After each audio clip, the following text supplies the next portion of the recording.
Welcome back, everybody. So let's get into our regular features now, and let's have a look at our question of the day. So we've seen these numbers of infections in South Africa for COVID-19 rising. We really have over the last couple of weeks. They've slowly, progressively gotten higher. So the question is, do you think rising numbers of COVID-19 cases in South Africa could warrant a return to tighter restrictions? Of course, the festive season is round the corner. We've heard warnings all over the place that, going into taverns and clubs and bars and all these kind of places where, there's social gatherings, people drop their guard, and that's, could pose a huge risk. So what do you think? I mean, these are just a couple of things we can talk about and discuss. Or do you say, no, forget about it, people are on their own now and they must really just be responsible and live life the way, I suppose, we've been told to, and take it in their own hands to be safe. So those are just a couple of things. I don't know what you think. At Morning Live SABC, we'd love to hear from you. Indeed. And of course, Minister Dr. Zweli Mkhize, the Minister of Health, coming up just after 7. So perhaps touch on more of these issues after their visit to the Eastern Cape, Nelson Mandela Metro, particularly a point of concern with regard to COVID-19 cases. Right, moving along. Let's take a look at our news diary now. First up, former SARS Commissioner Tom Moyane is expected to cross-examine Public Minister Pravin Gordhan at the Commission of Inquiry this morning, and that's going to be a humdinger. Sure. All right. Next one. The numbers. Health Ministry's latest stats are 2,563 new cases and new infections that have been identified in the last 24 hours, bringing the cumulative number of confirmed COVID-19 cases to 787,702, and the number of deaths this Monday morning, 21,477.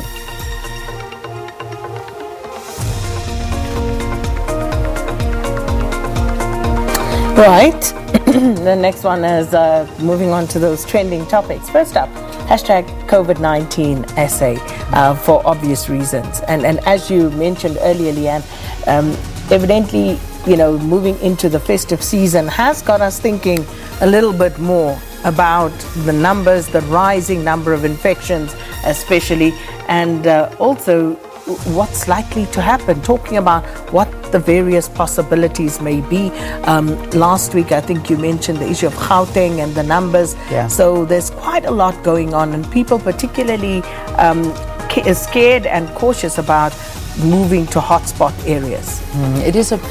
It is a big concern because we've been constantly told that yes, restrictions have been loosened, and which is something that has been a huge necessity, but the virus is still there. There is no cure for this right now, so just be careful, that's all. Just be vigilant. But as Sakina said earlier, we'll be speaking to the Health Minister in the next hour. We'll be asking him for his views and what he would like to see coming into place over the festive season, because that is the time that people like to celebrate, like to be with family. The elderly may be at risk a little bit more. Those with comorbidities may be subjected to people that are out partying. These are things that need to we need to be very vigilant about. But anyway, that's a big trending topic. People speaking about it, I think, because of the rising numbers, particularly in the Eastern Cape and the Western Cape, also on the radar. Next one is wear a mask, also trending. I mean, these are just all coming off of COVID-19. So some people, I don't know about you, but I've kind of noticed, and I've spoken to a lot of friends, particularly from Cape Town, where they're saying, and Cape Town, please don't shout at me, but it's just what I've heard. I haven't been able to basically travel much, so I can't tell you, I know firsthand, but I've heard a lot of people within Cape Town are not wearing masks. They're just kind of going on shopping sprees, walking out and about. They don't take it as seriously. One thing I must say here in Gauteng, though, just where I live and where I watch, people are very, very strict with mask wearing. Where the areas that I'm hanging around in, particularly in a shopping center, if you're in a school, if you're walking around, people are judgmental if you're not wearing a mask. They're like, excuse me, put your mask on. I don't know if you've seen that or not really. Maybe we all have different experiences on it. So you're telling me that's not the norm? To what? Not wear? To what? To wear a mask? No, it's not. It really isn't. So in your area, are you finding that people do wear masks? Is it something It's not a question. Yeah. You will wear the mask. Yeah, it's not even a question. That's what I've been seeing, and you're actually looked down on if you don't. But talk to us, please, if you're somewhere in the country where you're finding people are not wearing masks, that, I obviously do know in restaurants and those kind of places, you walk in, you've got a mask. If you leave your table and you go to a bathroom or whatever, then you put your mask back on. But if you're sitting at a table, no one's wearing a mask, and I can understand that. But talk to us. What is your experience of mask wearing in South Africa? How good or bad are we at it? Yeah, I'd love to hear from those areas that are bad, what it is that they have done or the reasons behind them not feeling the need to wear a mask. Well, let's take a special focus this morning on, because we have got some time, and of course because the Minister is coming up in the next hour, and it's always nice to kind of look at the numbers. I'm just questioning, as of the 29th of August 2020, can we just see that date in the corner of the screen? I'm wondering, I don't know if that is, I'm hoping these are the right figures, but I'm just seeing a date there that's got me confused. But I think this could be the right one. Is it? I'll just get it from the producers. Are we on the right graphic?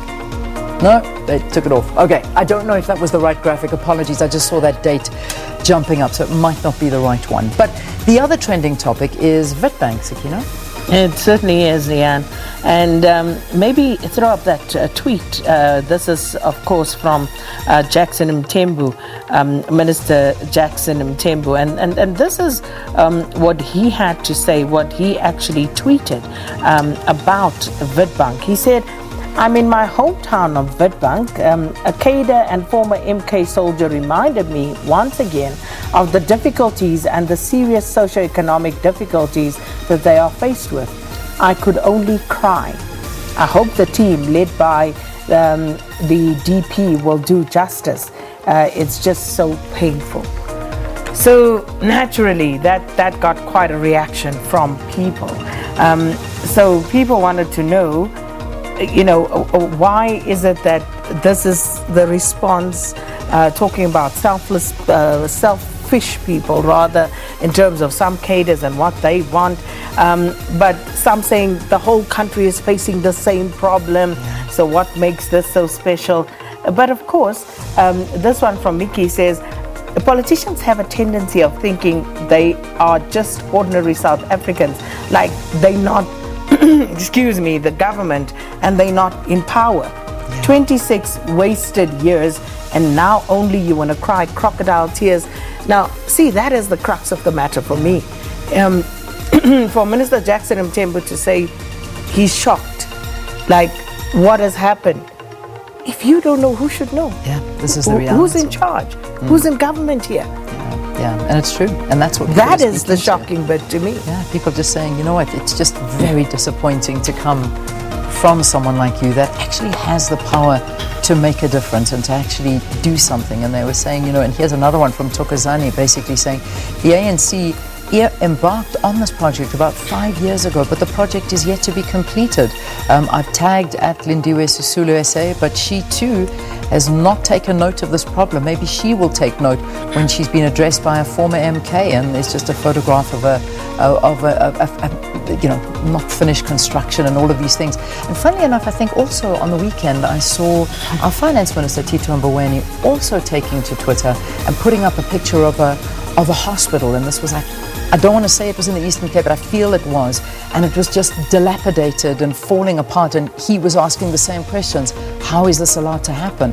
And you ask yourself, if ministers are asking these questions and people that are in the top echelon in the decision-making roles, what are we meant to do? And that is the reality. So I think that's where the backlash comes from, people saying, don't just sit there tweeting, go and do something about it. Yeah, and the worst part, I beg your pardon, this frog will not let me go this morning. No, it won't.